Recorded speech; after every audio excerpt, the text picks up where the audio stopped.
Okay, good morning and welcome. Good morning. I welcome all of you to the Waupaca County Board of Supervisors meeting today, Tuesday, February 17th. Please press your roll call buttons.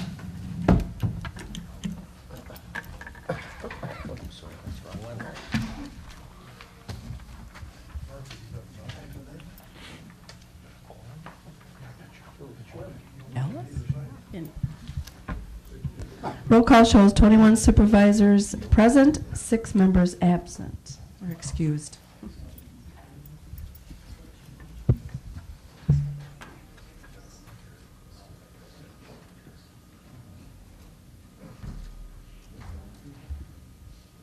Hope some of those get a sunburn. This meeting and all other meetings are open to the public. Proper notice have been posted and given to the press in accordance with the Wisconsin state statute, so the citizenry may be aware of time, place, and the agenda of this meeting. Please join me in a moment of silence, followed by the pledge.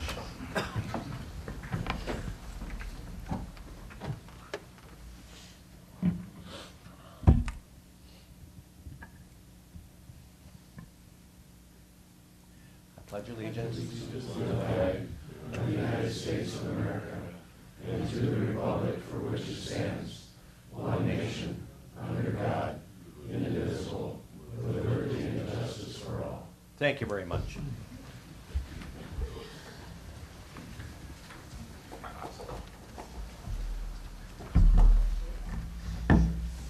Okay, all of you have reviewed the agenda and will need a motion to approve the agenda.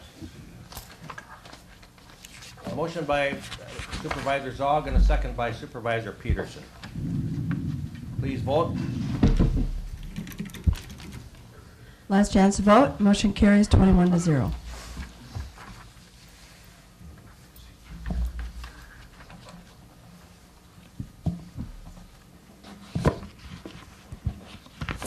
We have the minutes of the previous meeting. We would like a motion for those approval of those minutes. A motion by Supervisor Jonley and a second by Supervisor Peterson. Any questions regarding the minutes? Please vote.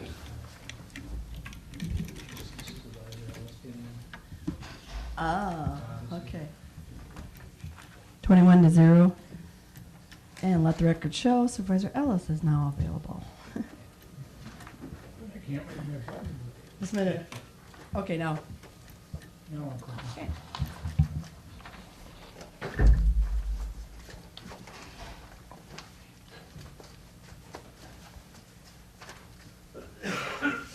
Okay, the next item on the agenda is a motion to open the public hearing for the Waupaca County's 2015-2019 library plan. We have Jamison Hine here, and he will come forth to the podium, but I do need a motion to open the public hearing. The motion by Supervisor Handrick and the second by Supervisor Craig. Please vote.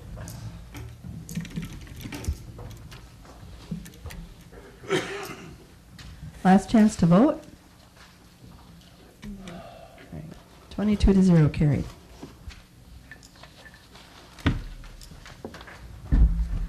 Okay, Mr. Hine, we'll turn it over to you. Okay, thank you, Chairman. Well, I'm Jamison Hine, Chair of the Waupaca County Library Planning Committee, also the Director of the Clintonville Public Library. Hope you all had a chance to read over the 2015-2019 plan that was in your packet. Give you a little bit of a history, just because the current plan that we have is, built off of a previous plan. For several years before the 2010-2014 plan, there was an inequity in funding between the libraries through the county. Mostly residents who lived in municipalities that do not have libraries were paying a lower amount than people who lived in municipalities that had a library. And fortunately, with the 2010-2014 plan, we were able to fix this inequity It brought about a formula that looked at the cost per loan of each item that a library checks out, and looked at the expenditures of each library and who checked out where. So it brought data of who checked out from municipalities that didn't have libraries, so that we would be able to give more equitable funding in that respect. Also, it helped bring the funding level up to 100% so that it would be an equal amount. It also had OWLS, Out of Gaming Waupaca Library System, coordinate the whole process and monitor the effectiveness of the plan. And that kind of begins with the rationale for this new plan, because it's pretty much based off of that 2010-2014 plan. Current payment system has been great, fair, and equitable. All the libraries have found it really works very well. And so with this new plan, we're looking to basically maintain that 100% funding. There isn't any real big changes to it.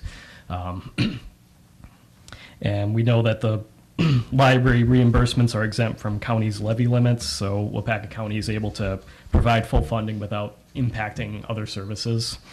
And of course, if this changes sometime in the future, obviously the recommended funding would be revisited. And but for the most part, it's pretty much the same plan as that 2010-2014. A lot of the dates changed with some of the goals and objectives for it. So that's about all I had. Any questions? Supervisor Penny? Now you're asking for the 100% again, is that right? Basically just continuing what we built to, which is what we met last year in 2014, which was the 100% funding between those residents of municipalities that don't have a library. It's just basically equal payment between them and people who live in municipalities that do have a library. So basically, we're just kind of keeping the same funding that we had. And what does that cost to our county? How much are we paying? Well, I don't exactly have that figure right in front of me at this moment, so. Okay. Has it gone up significantly since last year? From my memory, not too much, from what I can think of.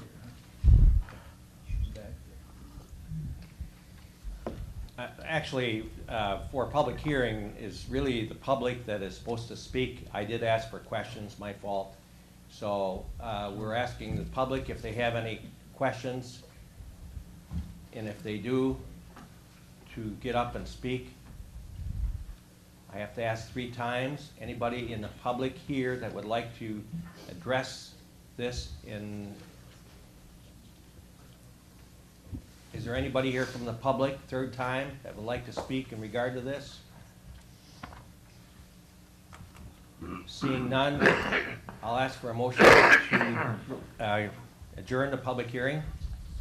A motion by Mr. Muck and a second by Mr. Gerald Murphy. Please vote.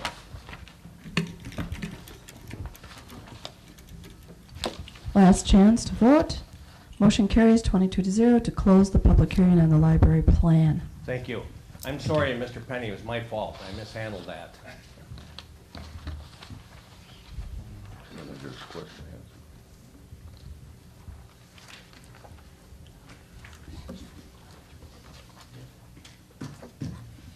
Supervisor Craig?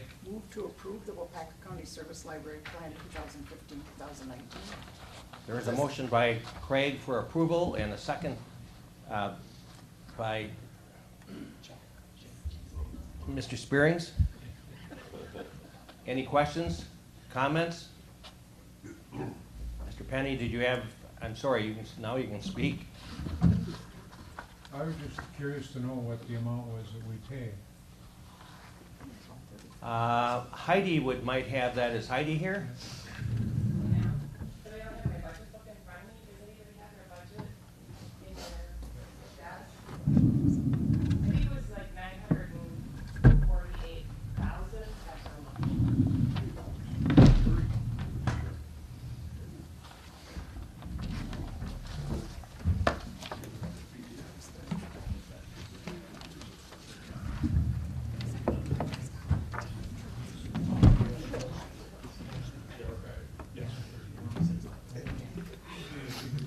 In 2015, the 2015 budgeted amount was $978,318, which was $30,194 higher than the prior year, which I believe was right around a 3 to 4% increase, but that was to keep it at the 100% funding level. Any other questions? Thank you. You're welcome. Seeing none, please vote.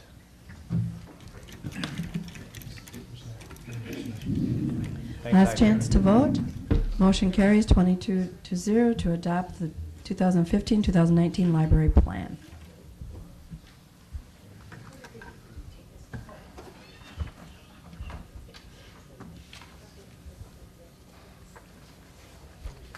Next, we'll go to reports. I'll be calling UW Extension 4-H Program Assistant Penny Tank. Come forward.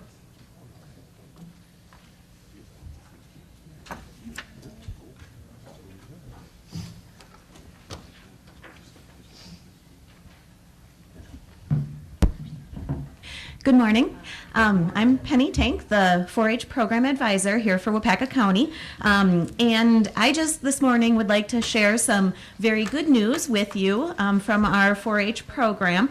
I would like to introduce Deb Schneider. Deb is one of our 4-H volunteers from the Waupaca area and a leader of the Country Pride 4-H Club. And Deb was recognized this year and honored with a special award that I had wanted to share and present to her again in front of our county board to share her service to our program. Just real quick, we do have 471 members currently enrolled in our 4-H program this year and just under 200 volunteers. And each year we have the opportunity to nominate a volunteer for, it's called the Salute to Excellence Award. And then our county selects which volunteer they would like to forward on. And that goes to the state. And our state 4-H program then selects one volunteer from the state, which was Deb this year. So she is being recognized. I'll just read the plaque here. The Wisconsin 4-H Salute to Excellence 2014 for Deborah Schneider, Waupaca County, Outstanding Lifetime Volunteer Award. And this recognizes 4-H volunteers who demonstrate exemplary service to 4-H while promoting service through volunteerism. And Deb's been a volunteer for over 30 years and was a 4-H member growing up. Her family is very involved in their 4-H club in the Royalton and Waupaca area, as well as helping with the county fair. Deb has served as our 4-H Leaders Board president more than once. And she is on our, helping with our Super Saturday Project Day. She helps with things in our office, putting together packets when we need help with things. And so just a great volunteer and somebody that we can really count on. And when she says she'll do something, she'll do it. And so we would like to just congratulate Deb again and recognize her for her service to our 4-H program and being selected as a state volunteer Salute to Excellence Award winner. So.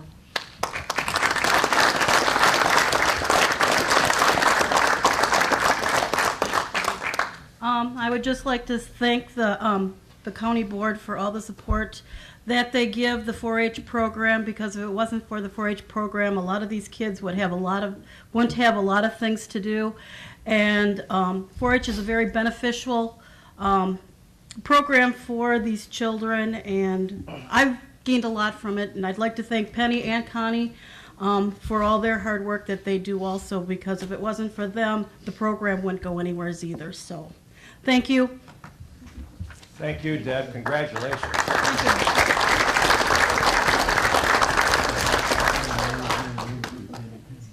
How many county board members were 4-Hers at one time?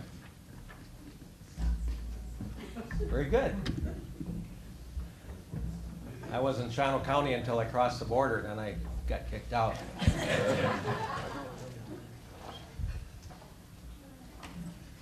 Next, we have Report 16, Register of Deeds, Michael Mazemke's annual report.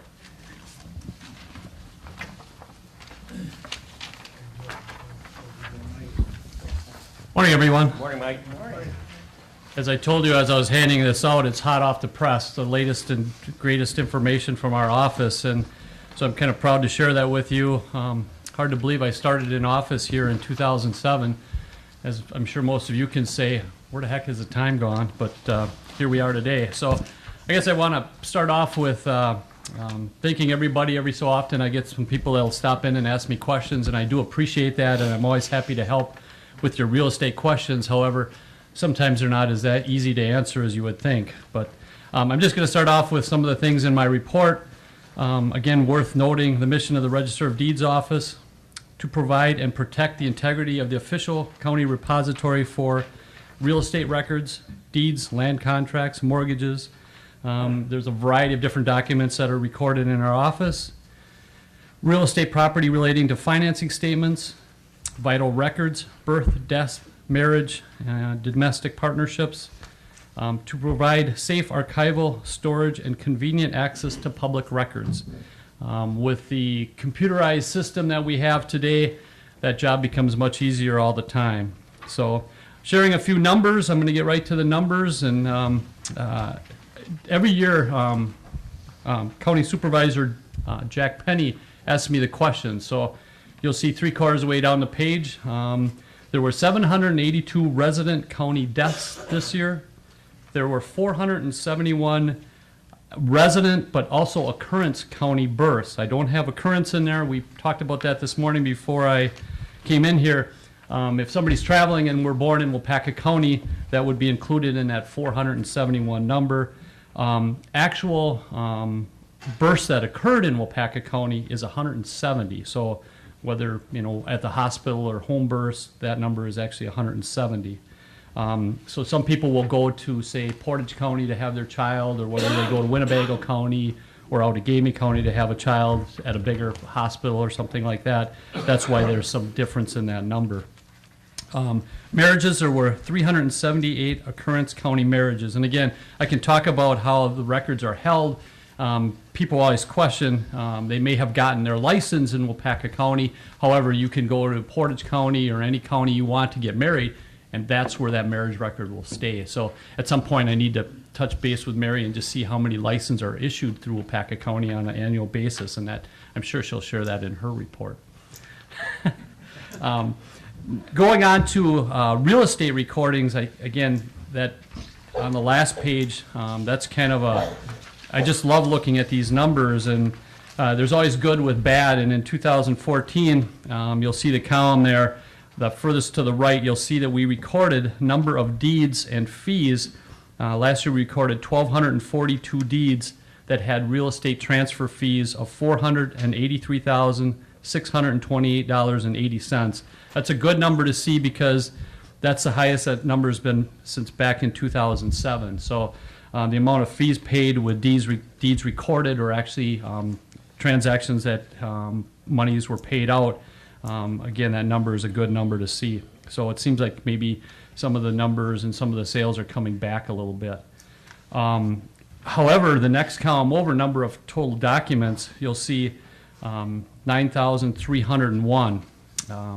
That's the lowest recorded amount of documents we've had as far back as I can see. It's kind of surprising how that number's gone down. I think, as maybe some of you are aware, mortgages, refinancing, if you haven't done it by now, you're probably not going to do it. Rates have been low for a long time. There's a lot of new regulations with refinancing. So again, there wasn't a ton of mortgages recorded last year. The other thing that I found interesting and kind of included to the right of the 2014 numbers are number of CSMs recorded. And we did have at our Land Information Council meeting, we had a little conversation about these numbers. If you'll see, you look back to 2002, there was 262 certified survey maps recorded, and in 2014 there was only 69 recorded. And I like to explain that number. Both the short and long of it is, it's easier to get a plat of survey done than it is to get a certified survey map. It's cheaper. It's a more cost-efficient way of getting things done. With all the zoning things that are going on of late, I thought that number would have been a lot higher than it is. I like to say that certified survey maps are recorded anytime there's a split, anytime there's going to be a new sale made. But If you look at that number, that would say that there isn't a real lot going on right now, but actually I believe there is. If you look at building permits and some of that stuff, there seems to be the economy, I like to think, is coming back. So hopefully I can continue to bring better numbers to the county when I'm giving this report. The other thing in that first paragraph of my report, you'll see one of the things that our association is very involved in is always looking at legislation. There's a lot of legislation that affects our office, and unlike every other year, for a change, we're actually doing a cleanup bill. If you're asked by any local legislators, it's really important that we get this cleanup bill passed. You know, some real small things that people don't think about. If you ever come to our office, we have like pen Nazis in our place. We're always looking at pens to make sure there's no blue ink. I mean, really, we're not supposed to accept documents with blue ink. Back in the day, if you're familiar with the printing process, blue did not print. Blue was a color that would be invisible to printing. Well, we all know that that's long since gone by, but our legislation still says you can't use a blue pen. Occasionally it happens, and then people are trying to write over it in black, and that just gets kind of interesting. Filed versus recorded, how documents are held. I mean, everything we do now is electronic and imaged. However, the statutes all say that they're supposed to be filed and hard copy and some of those things. Well, we haven't kept a hard copy in the office in years, so we're trying to get the legislation to clean up with actually what's happening in our office. So I'm happy to say that I've been through the Register of Deeds Association, was past president, was legislative chair. It's a good thing to be past in some of those areas, so I can concentrate a little bit more on what's going on in my office. We've been fortunate.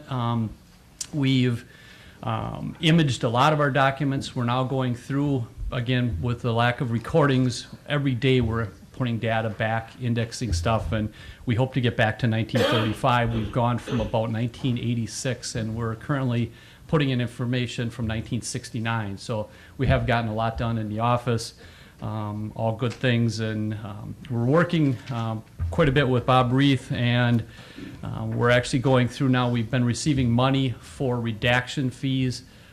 It's finally happening. We're going to actually start redacting some Social Security numbers. So that's kind of a big project. Ask me in a month how it goes, because I have no idea how this stuff works. It's just somebody, Chad Dorton is our specialist, and he'll be coming in and making sure that there's no Social Security numbers on any documents that you can obtain through the internet. Now, if you come to our office, you still should see the document with the Social Security number on it. But again, if you're outside of the office and looking at images on the internet, you will not see Social Security numbers on them. So that was kind of a big push several years ago. It led to the flat fees of recording, which I think was a huge thing for our office. With that, that is my report. I don't know if anybody has any questions. I'd be happy to try to answer, or you can always stop by our office. Any same-sex marriage applications in our county? There is some. There's a few of those. Yep. Any other questions for Mike? Thank you very much, Mike. Thank you. Appreciate it. Report. Thank you.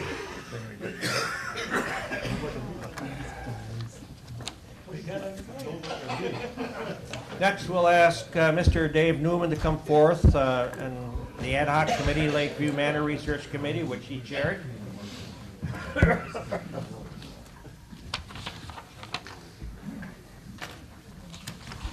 Supervisor Penny's always a tough act to follow. Mr. Chairman, ladies and gentlemen, in your packet today was a summary of the proceedings of the ad hoc committee for Lakeview Manor. It was a brief account of our meetings, including the joint meeting with the Lakeview Manor Committee. I wish to expand very briefly on the recommendation. The committee looked at the options that were available to us during those meetings. We studied those documents that were given to Lakeview Manor, and I cited those in your written report. There were several factors that entered into that recommendation. Number one, if business as usual continued, Lakeview Manor would exhaust its capital reserve in about 7 years. With that in mind, the administration at Lakeview Manor said that it was in the best interest of the county to make some decision sooner rather than later.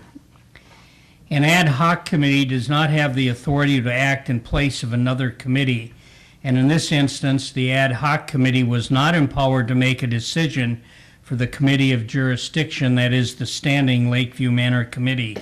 Our charge was simply to make a recommendation. That recommendation is in two parts. One, the standing Lakeview Committee should move forward. Two, no specific option was recommended. Had we recommended a specific option, the Lakeview Manor Committee would have been limited or would have had to choose an option not recommended by the ad hoc committee. And we also wanted to give the standing Lakeview Manor Committee the opportunity to select the option they considered best for the future of the facility and in the best interest of Waupaca County. In most decisions that are made by committees or boards, there's more than just an economic consideration, and I label that consideration the moral consideration. In this case, that consideration is how any decision would affect the residents and employees of Lakeview Manor. And our committee as supervisors, and more importantly as human beings, considered our obligation to those two groups of people. We noted that the county spends a lot of money through Health and Human Services, helping our less fortunate residents whose circumstances in life are difficult. We spend a lot of money assuring the inmates of our jail proper care.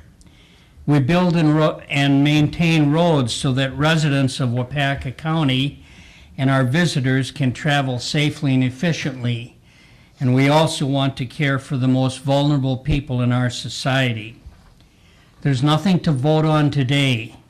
The Lakeview Committee will continue to gather data and at some point in the future make a decision which will be brought before the entire county board.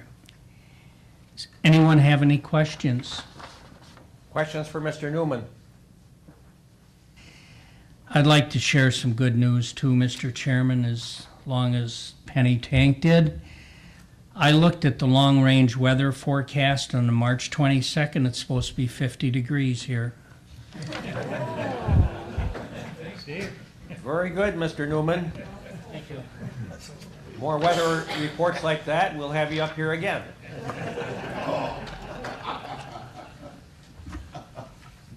And thanks for the great job you did chairing the ad hoc committee. Thank you. Well, we're going to have some supervisors. I'm going to ask some supervisors to talk about the legislative forum in Madison. Once again, I always attend. Once again, it was just outdid himself. The legislative forum, I enjoy much better than the conference. It's compacted into constant information from both sides of the aisle and the Capitol, and of course, Mr. O'Connell is a dynamic speaker, put on a great program again. And so I'm going to ask those people that were there to say a few words. If I could, Mr. Penny, would you like to come up and say a few words about the legislative conference?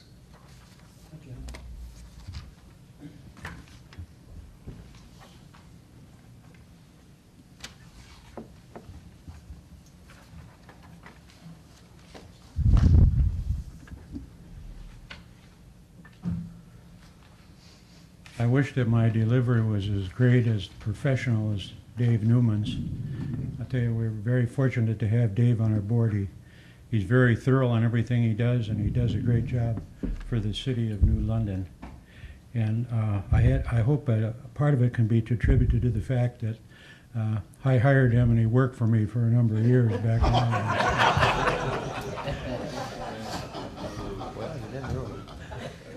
Well,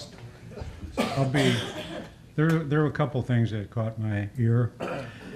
It was a well turnout there. I would say there's probably must have been 300 or 400 people there, Dick, and from probably all the counties in the state of Wisconsin were there.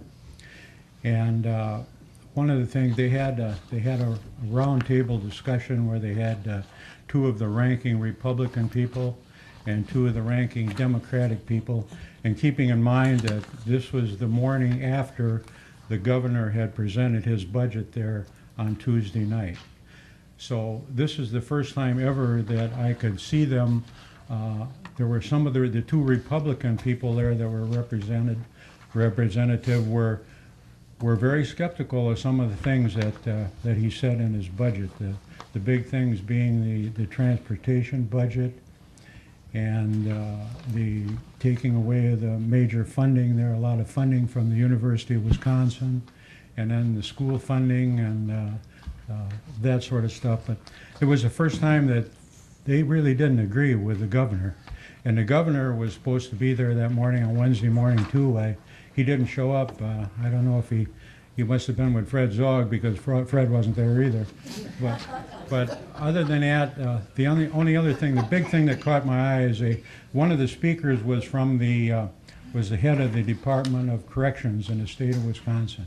And he told us that at the present time there are 22,000 prisoners in our state facilities, our state jail facility. 22,000 prisoners. There's not room for any of them. They're sleeping on the floors and everything else, and they're going through some process now where they're going to try and maybe talk to counties, and maybe they can house some of their state prisoners, and I think in some areas they already are. And the amazing part is, to guard those 22,000 prisoners, there are 10,600 employees in the Department of Corrections, 10,600 employees. And along with that, for us to house one prisoner in our state facilities for 1 year, it's costing us taxpayers $33,000 for each prisoner. Their budget is one of the biggest that the state has. And I guess that's about all that I had to say, that caught my eye. And I'm sure that some of the others here have some things to say, to tell about what they thought was most interesting. So that pretty much concludes mine, Mr. Chairman. Thank you, Supervisor Penny. Been to a legislative conference, you really should go, because these people put on a dog and pony show like nobody, that fills you in on, and it's snap, snap, snap. You know, they know what's happening, and we know they've got our back. So it's a comfort as a supervisor to know that our Health and Human Services people have somewhere to go when we have a real need and a situation that needs to be addressed. And I was totally impressed by the Secretary of Children's Services for the state.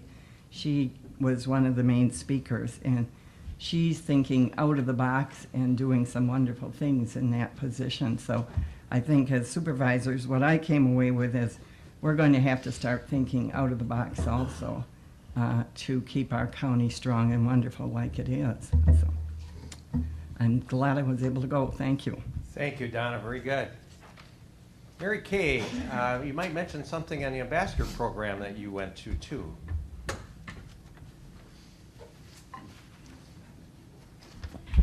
Fred and I, Dean, Clyde, and Chuck went the prior week to the County Ambassadors Program. We were able to meet with Senator Olson and the staff of Representative Peterson regarding the issues that obviously are covered by this budget that is going to be difficult for us to figure out budget-wise, but I believe Speaker Voss is actually not real happy with it, and he's been a strong spokesman for the representatives. So at this point, I think we have to wait until we get some follow-up from our WCA and go from there as far as what's actually going to come out of this budget. But we kind of hit Mr. Olson quite heavy, and Dean was, he could be our lobbyist in the future if need be. He did very well with Senator Olson. That's pretty much covers that, I believe. Thank you. Thank you very much.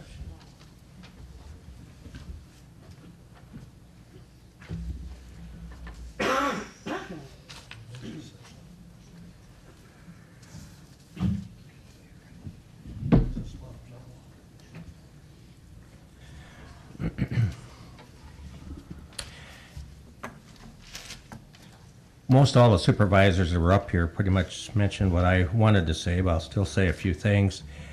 We came away from this legislative conference very, very frustrated with the governor's proposed budget.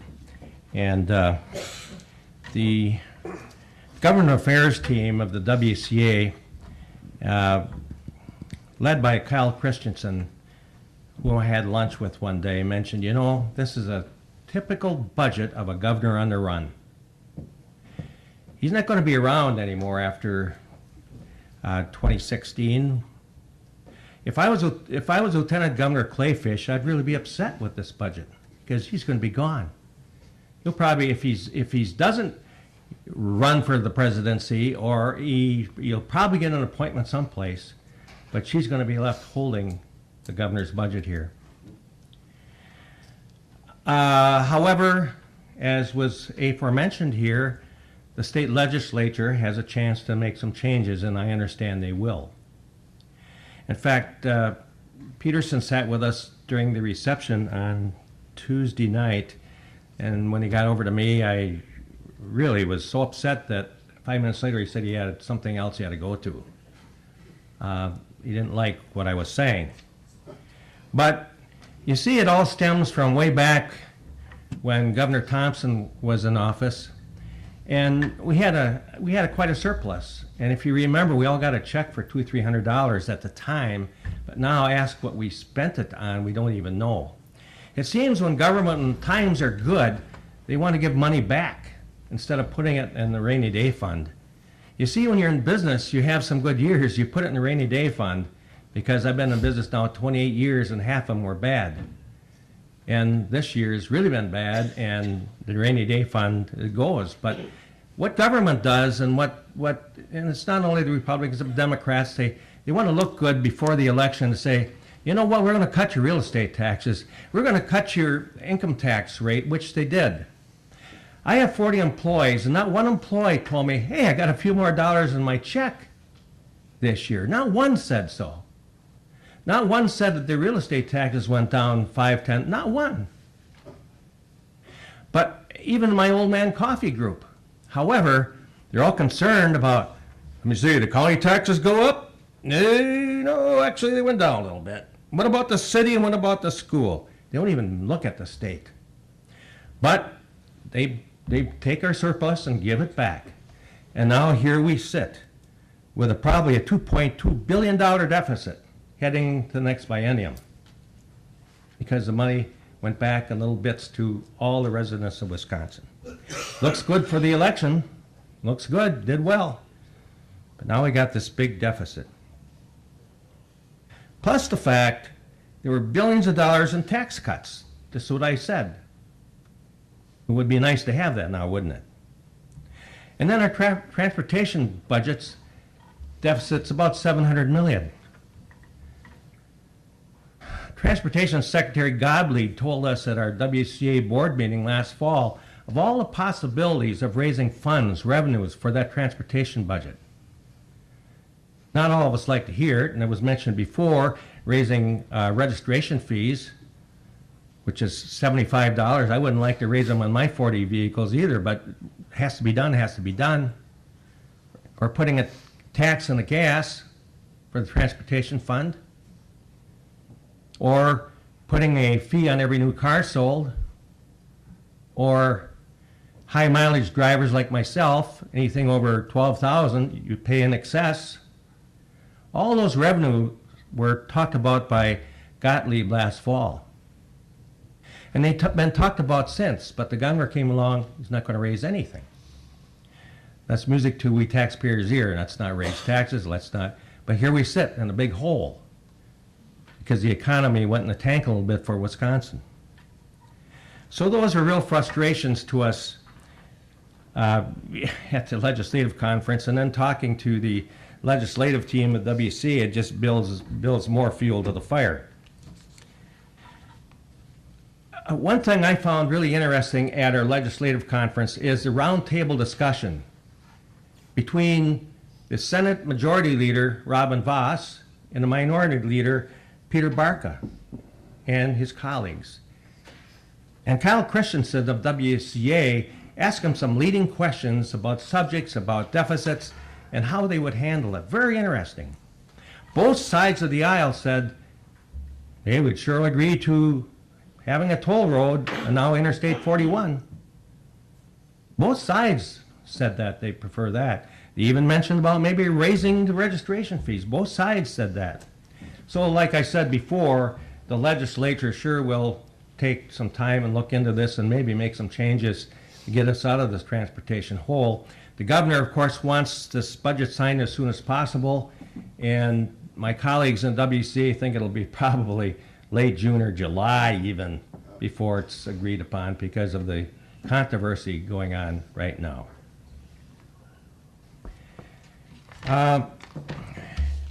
The other thing I was going to mention too is that we, Waupaca County, were represented at the meeting with the WCA Constitution Committee on February 4th in the afternoon in Madison.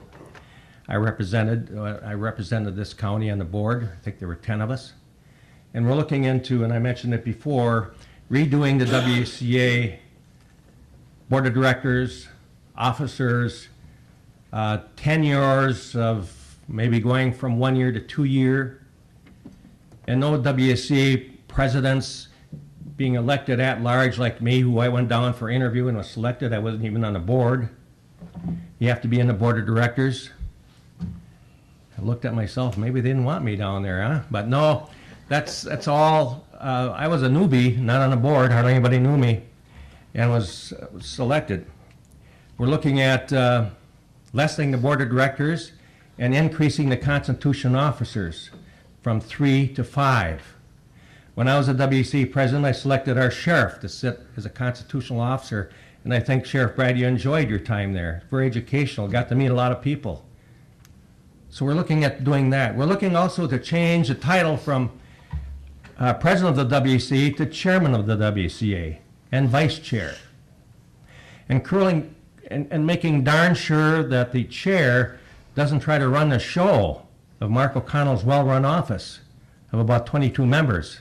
As we know, he runs a pretty good ship down there, but we've had some past presidents come in there and spend a day there and try to run their office. Doesn't work, folks, but some of us get headstrong and think we're the boss all of a sudden. So that may be changed to chairman, that you're chair of the board and that's it. So those are all things we're looking at. A 2-year term, I would think, would be better than a 1-year term. But we meet again, I think, in another month in Madison, and we'll further look into just what I talked about, and maybe some other things too. So with that, I don't have anything else. Are there any questions? I will be representing Waupaca County as a board of the County Mutual Corporation's insurance meeting on Thursday and Friday in Oshkosh this week. What do we do there? We go over all the claims, which is very interesting. The payouts, what's suggested to be payouts, then negotiations going on all the payouts of the claims. We look at our investments, which is very interesting. We have some people on the investment steering committee here. We go over investments, which those people know it's been a very successful investment policy that the County Mutual has, especially in these times. The market's been great. We look at how the school systems and municipal insurees that we have. We're not only with counties, we're with a lot of school systems now, and also municipal. How that bunch is doing. Are they making us a buck? Or are they costing us a buck? So those are all things we discussed down at the County Mutual Corp board meeting, and that'll be early Friday morning. Next month I'll be attending the WCA board meeting in Green Lake. So, thank you.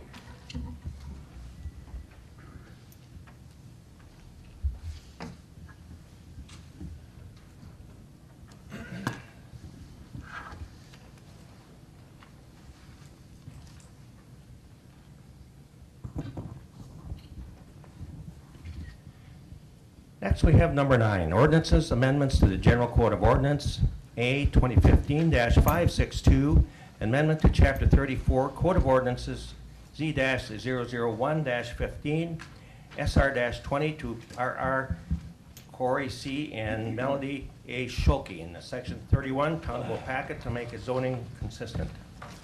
That would be a Seward residential single-family district to a rural residential to be consistent with the surrounding properties.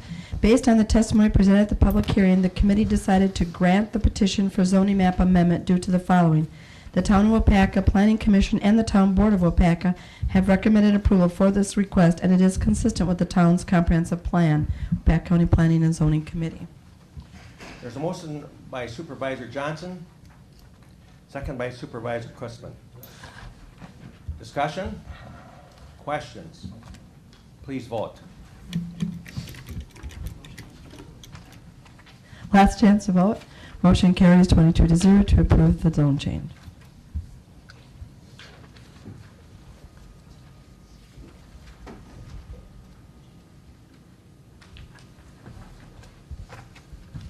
Resolutions. A, resolution number 24, 2014-2015, budget amendment for the clerk of courts courtroom updates. Now therefore be it resolved that the following transfers be made to upgrade the 3 courtrooms video audio capability. Fund balance assigned, capital outlay, $100,000. Transfer to clerk of courts, capital outlay, $100,000. This is a budget amendment. Clerk of Courts Terry Twos, plus the consultants are here if you have any questions. There is a motion by Supervisor Craig for approval. Is there a second? There's a second by Supervisor Fleece. Terry Twos is here if you have any questions for her. Any questions? I'm not going to let her off that easy. Come on. Yes, we are. Thank you. Please vote.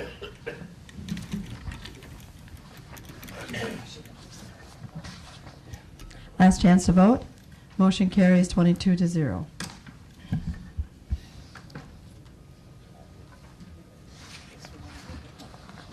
Before we go on appointments, I just have to go right back to the county board chair report. I forgot to tell you, I asked WCA Executive Director Mark O'Connell to come next month, seeing it's St. Patrick's Day, and of course, you know what denomination he is.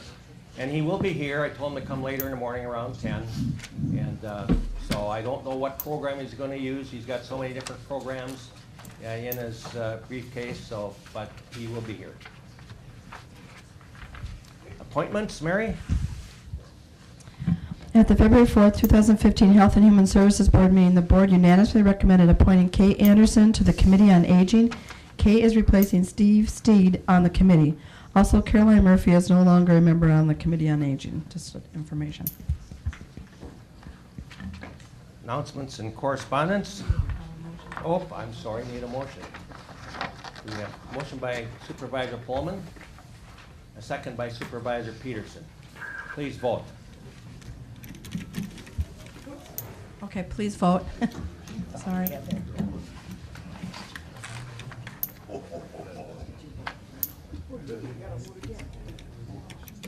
Vote again, Jack, because she didn't catch it. I need you to vote. Make sure that your light is lit. Mary Kay got to vote again. Yeah. There we go. 22. Carried 22-0. Thank you.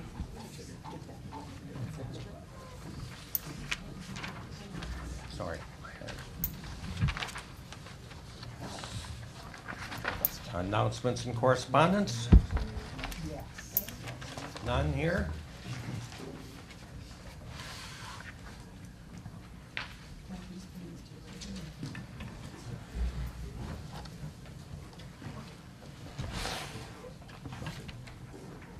Thought our clerk was under arrest here for a second. Whoops, maybe I.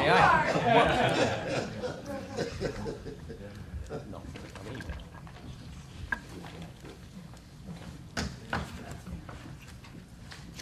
now we need a, where are we here? I'll be next door soon. But anyway. Need a motion, we got a motion to adjourn by Supervisor Handrick. Is there a second by Supervisor Peterson? Please vote.